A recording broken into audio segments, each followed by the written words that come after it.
Hello students, there is a good news for you.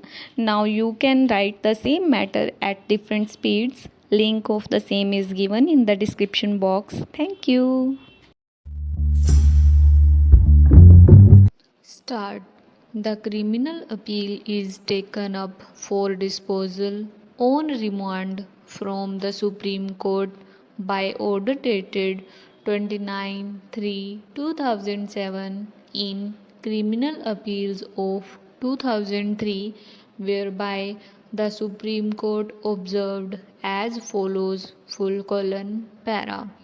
Without going into the merit of the case and in view of the fact that now new materials are available on record, we think it fit and proper to set aside the judgment of the High Court and remit the matter back to the High Court for consideration of the matter afresh in the light of the evidences adduced on behalf of the appellant. Stop. Para. The criminal appeal is filed against the judgment on the file of Additional Sessions Judge Chennai against the judgment dated on the file of the Metropolitan Magistrate, Georgetown, Chennai. Stop. Para. The appellant as complainant has filed a private complaint stating that the respondent accused has borrowed money from him, and after some time the respondent accused issued two checks, both drawn on Syndicate Bank, Chennai. Stop. The first check represented the principal amount and the second check represented the interest. Stop. The appellant complainant deposited the said checks in the bank, but both the checks were dishonored by the bank on 2/4/1998, stating insufficient funds. Stop. The appellant complainant issued legal notice through his lawyer and he received reply notice, and then the appellant issued rejoinder and filed the complaint in accordance with law under section 138 of the Negotiable Instruments Act. Stop. Para.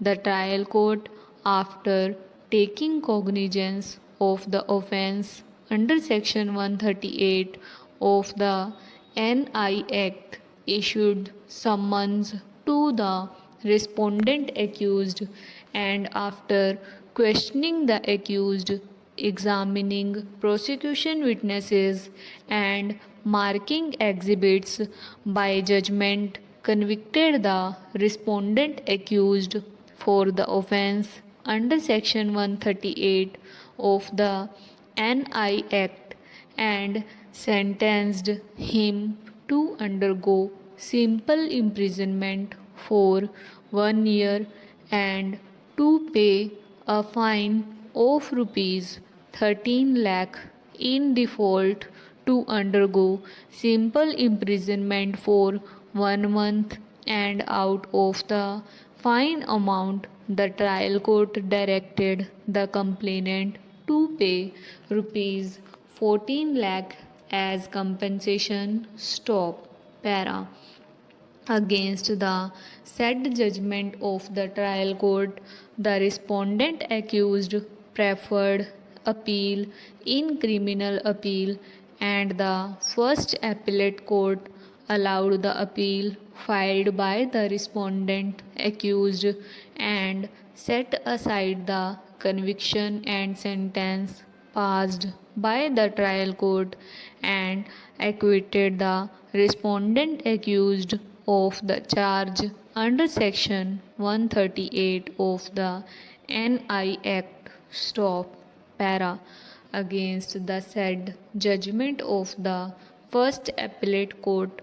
The appellant complainant has filed the present appeal before this court, and this court by judgment allowed the appeal by reducing the sentence of simple imprisonment to 3 months and also reduced the amount of compensation to rupees 6 lakh and deleted the sentence of fine. Stop. Para. Against the said judgment dated 13/12/2002 passed by this court, the parties preferred appeals before the Supreme Court, and the Supreme Court by judgment dated 29/3/2007 remanded the case as indicated above, and the appeal is now heard afresh. Stop. On remand from the Supreme Court, now this court has to decide as to whether the respondent accused is guilty of the offence under section 138 of the NI Act. Stop. Para. After hearing the arguments of both sides, the only dispute is to be decided is as to whether on the date of issuance of the checks in question there is any subsisting liability on the part of the respondent accused. Stop. Para. Learned counsel for the appellant complainant would contend that the handing over of the checks in question has been admitted by the respondent accused, and hence the presumption of facts under sections 118 and 139 of the NI Act and sections 3 and 4 of the Indian Evidence Act be drawn from the existence of certain facts, and the presumption drawn in respect of one fact may be used for the purpose of drawing presumption under another fact. Stop. The First Appellate Court has not considered this aspect in proper perspective. Stop. Para. Learned counsel for the appellant complainant further contended that the respondent accused borrowed rupees 6 lakh and executed a promissory note, and the respondent accused paid only rupees 10 and made an endorsement. Stop. Since he was not in a position to discharge the loan amount due on promissory note, the respondent accused earlier issued 2 checks for rupees 5,80,000 by calculating interest. Stop.